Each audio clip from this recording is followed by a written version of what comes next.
शिव पुराण श्री रुद्र संहिता चतुर्थ खंड 14वां अध्याय। शिव गणों का गणेश से विवाद।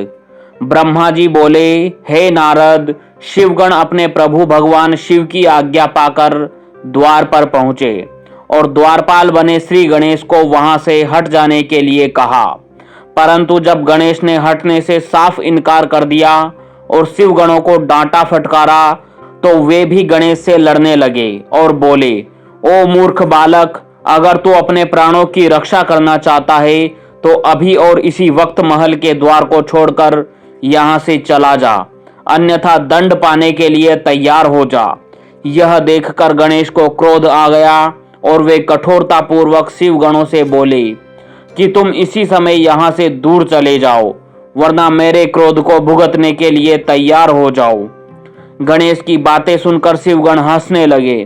फिर द्वारपाल श्री गणेश को डांटते हुए बोले, मूर्ख, हम भगवान शिव के गण हैं और उनकी आज्ञा से ही तुम्हें यहाँ से हटने के लिए कह रहे हैं। अब तक तुम्हें बालक समझकर हम छोड़ रहे थे, परंतु तुम तो बहुत ही हठी बालक हो, जो मानने को बिल्कुल भी तैयार नहीं हो। अभी भी कहते हैं कि शीघ्र ही यहाँ से हट जाओ, अन्यथा मार दिए जाओगे। शिवगणों के इन वाक्यों को सुनकर गणेश जी अत्यंत क्रोधित हो गए।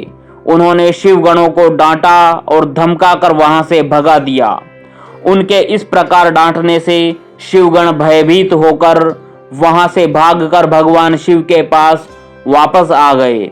वहां जाकर उन शिवगणों ने अपने स्वामी भगवान शिव को जाकर सारी बातें बता दी।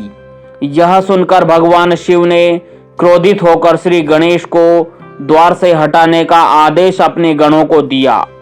शिवगण पुनः द्वार पर पहुंचे और गणेश को हटने के लिए कहने लगे, परंतु गणेश ने वहां से हटने से साफ इनकार कर दिया।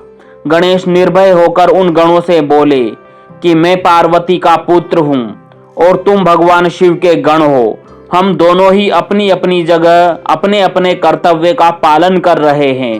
तुम शिव जी की आज्ञा मानकर मुझे द्वार से हटाना चाहते हो, परंतु मैं अपनी माता की आज्ञा मानते हुए उनकी बिना आज्ञा प्राप्त किए किसी को भी इस द्वार से प्रवेश करने की आज्ञा नहीं दे सकता। अतः मुझसे बार बार द्वार से हटने के लिए न कहो और जाकर अपने आराध्य स्वामी को इसकी सूचना दे दो।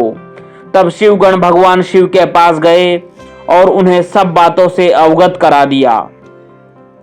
भगवान शिव तो महान लीलाधारी है, उनकी बातों को समझ पाना अत्यंत कठिन है। यह सुनकर उन्होंने गणों से कहा कि वह छोटा सा बालक अकेला तुम्हें डरा रहा है और तुम इतनी अधिक संख्या में होकर भी उससे डर रहे हो। जाओ, जाकर उससे युद्ध करो और उसे बंदी बनाकर द्वार के सामने से हटाकर ही मेरे सामने आना। यह अध्याय यहीं समाप्त होता है।